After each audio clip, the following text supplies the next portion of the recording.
ॐ कृष्णाय वासुदेवाय हरये परमात्मने प्रणतः क्लेशनाशाय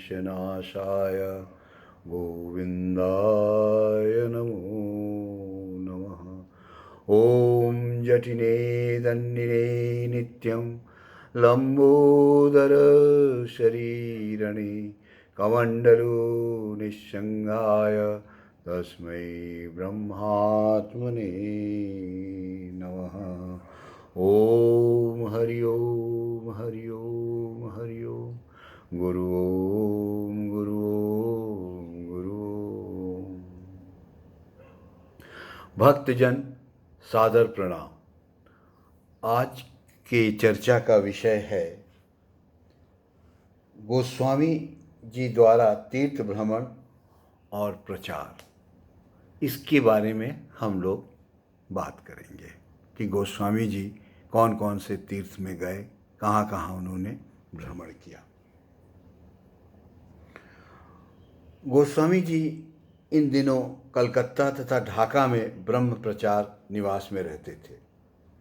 अपने गुरु परमहंस जी के निर्देश से ब्रह्म समाज में रहते थे, दीक्षा प्रदान और धर्म प्रचार करने लगे। एक दिन परमहंस जी प्रकट होकर निर्देश दिया कि तुम अभी मेरे साथ चलो। गोस्वामी जी ने थोड़ा समय मांगा, पर परमहंस जी ने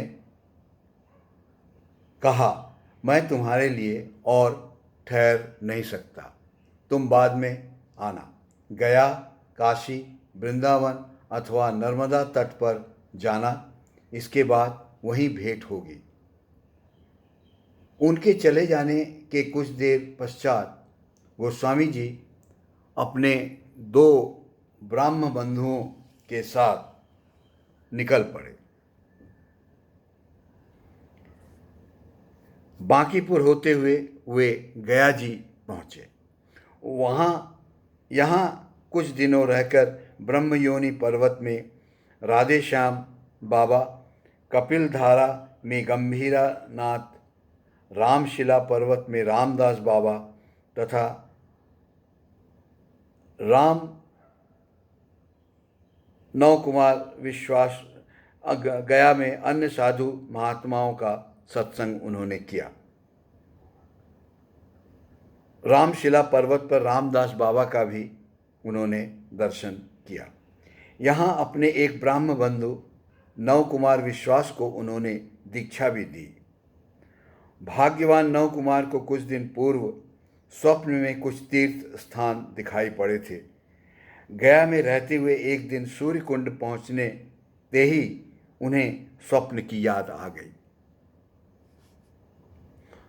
विश्वास जी ने पहले स्वप्न में देखा था कि गोस्वामी जी से पूछने पर उन्होंने बताया कि पूर्व जन्म में इस स्थान पर आप रहते थे, इसलिए ऐसा स्वप्न आपने देखा।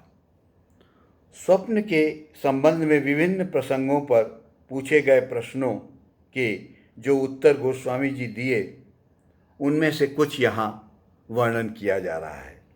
पहला, स्वप्न में कोई तत्व लाभ या दर्शन प्राप्त हो तो उसे किसी को मत कहो, इससे भविष्य में दर्शन बंद हो जाता है।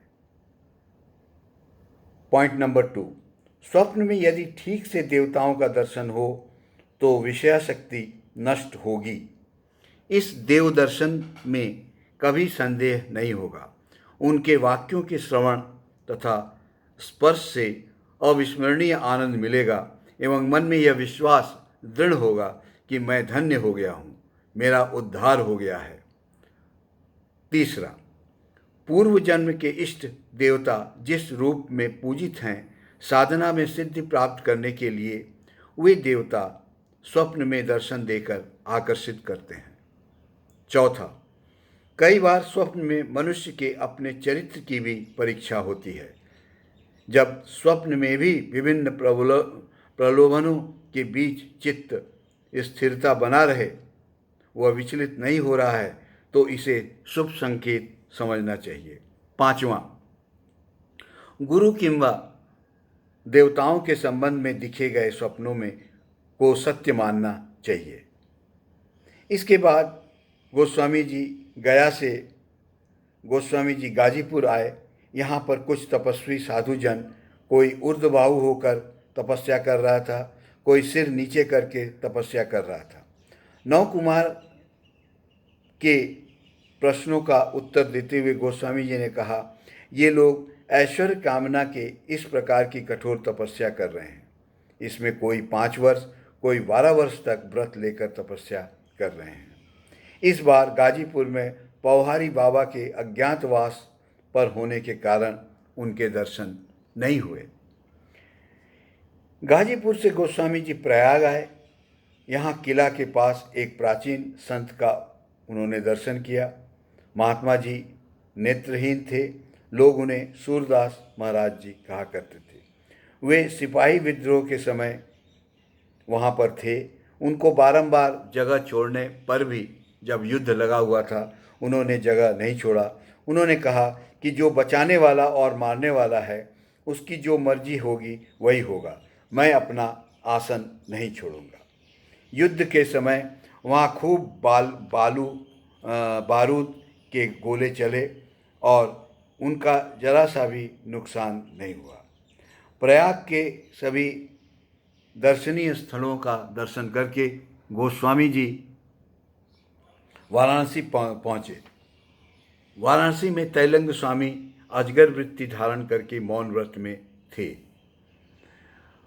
तैलंग स्वामी को देखते हुए गोस्वामी जी को बहुत आनंद हुआ और तैलंग स्वामी आनंद व्यक्त करते हुए हाथ पर लिखा। याद है, विदित रहे कि तैलंग स्वामी ने बहुत पहले गोस्वामी जी को मंत्र देकर कहा था कि समय पर तुम्हें सद्गुरु प्राप्त होगी। इन दिनों तैलंग स्वामी की मान्यता इतनी अधिक हो गई है कि लोग सुबह से उनके सिर पर जल अर्पित करके शिव जी की तरह उनकी पूजा किया करते हैं। गोस्वामी जी से भेंट होने के बाद कुछ दिनों के बाद लगभग 280 वर्ष की आयु में तैलंग स्वामी जी ने स्वेच्छया योगस्थ होकर नश्वर देह त्याग दिया। देह त्याग की यह तिथि भी उन्होंने पहले से बतला दी थी एवं शिष्यों के सब प्रश्नों का उत्तर भी एक दिन में वहाँ देकर वह मौन हो गए। गोस्वामी जी का यह आखिरी तैलंग स्वामी के साथ वाराणसी में मिलन था। तैलंग स्वामी गोस्वामी जी को बहुत प्रिय थे और गोस्वामी जी भी तैलंग स्वामी के प्रिय थे। आइए अब हम सब थोड़ा संकीर्तन करें और भगवान के गुणों का गान करें। श्री राम जय राम जय जय राम, श्री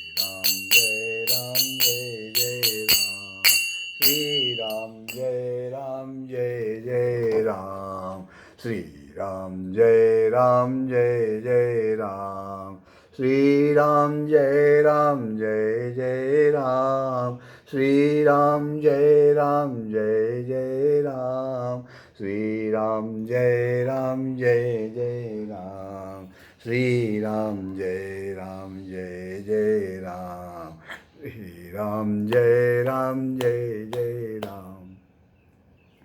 तुलसीदास जी का रामचरितमानस से एक दोहा मुझे याद आ गया जो हम आप लोगों से शेयर करना चाहते हैं। तुलसी इस जग आय के कर लीजे दो काम, देने को टुकड़ा भला लेने को हरि नाम, देने को टुकड़ा भला लेने को हरि नाम। तुलसी या संसार में 5 रत्न हैं काल, साधु मिलन और प्रभु भजन, दया दान उपकार। जय श्री राम।